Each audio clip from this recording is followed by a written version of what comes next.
Sears. Merged for the third time this year, forcing 136 floods. Alerts. Stormbert. Weather forecast UK 24. I went today to try and get my belongings, my medication. I couldn't get anything, and I was told it was too bad. Couldn't Past the bottom. Next day's 26th of November. Tuesday morning, guys. 24. The high street and the surrounding area underwater. The first time that's happened since the 1960s. Really? A nearby playground has been transformed into a water park. Wow. Mountains come down. Oh my God. Oh, crumbs. And in Puntaleri, in Blanau Gwent, torrential rain caused a landslide from a coal tip. Torrents of water and mud cascaded towards homes. One resident describing the atmosphere as the community came together. Carnage? I don't know. It was crazy. Like, everybody from the street come out. There was people with shovels for about 3 hours. The flooding hasn't been confined to homes and high streets. This football club in Gloucestershire, more closely resembling a swimming pool. This is crazy. We've all got to murder and get involved and try and get everything back to normal as quick as we can. But we're 8 football being played. Financially, there's going to be a massive struggle for us as a club. Across England and Wales, there have been criticisms about insufficient warnings and a lack of preparation. It's really important that we warn. I warned everyone about the storm Bert at the Surrey Hills race station shut over nearly 2 weeks ago. People understood the impact that Storm Bert could have on them. So I'm not joking. Warnings and flood alerts.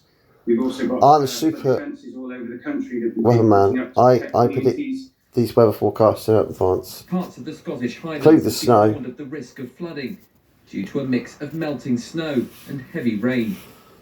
And for those areas in England and Wales already underwater, more rain is on the way. I've already done some forecasts for the next 2 storms as well. Well, in just a moment we will speak to and the Arctic blast. Nibs, who's in Chippenham for us this morning. But first, let's go. Oh, we're ahead of the Met Office, guys. Where are they? Spent the night at an evacuation. I'm on planet 10. They're on planet 0. How has that been for them? Yes, Sally. The evacuation. You've got to believe the unthinkable forecasts, the extreme aggressive forecasts. Be confident about these forecasts at the end of the day.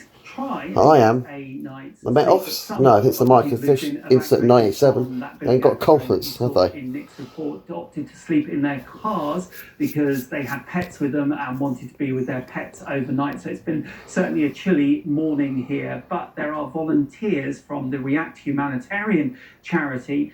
The shift has just changed over because they're here 24 hours a day, offering as basic needs like toothpaste and a pair of socks. Yeah, look at my sheets from YouTube and see the forecasts I predicted already. And last night another charity came and cooked here in the car park so that the people inside could get a hot meal. Now, the council have helped about 114 people.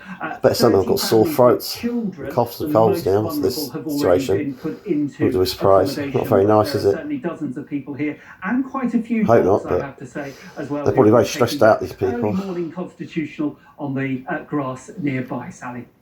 Nikki, thank you.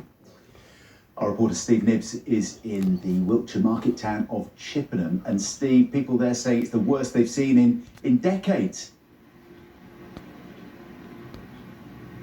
Yeah, since 1968, we were told, John, that's the last time the flooding was this bad on the high street. The whole area was cut off under very, very deep water. Behind me, you can see the bridge where the River Avon is. That was the river, that was the source of the flooding. And since we spoke to you about an hour ago, the water has really dropped back. And if we can just look at the, come on through, sir, people still trying to get to work. And on the day, you can see here on this barber shop, that is how high the water got to, about a metre or so. Condensation on the windows here tells the story that there's a lot of damage in there. There is up and down this lower end of the high street. There are still a number of flood warnings in place here in Chippenham, but we understand that the river levels have peaked, but people will be watching that very closely.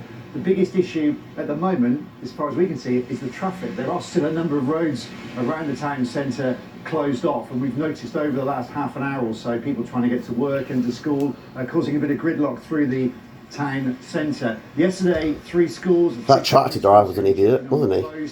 Today we understand south of Wales. So Chippenham doing its best to get back to normal and hoping that those river levels keep dropping and that the flooding stays away as the cleanup starts later in earnest. John.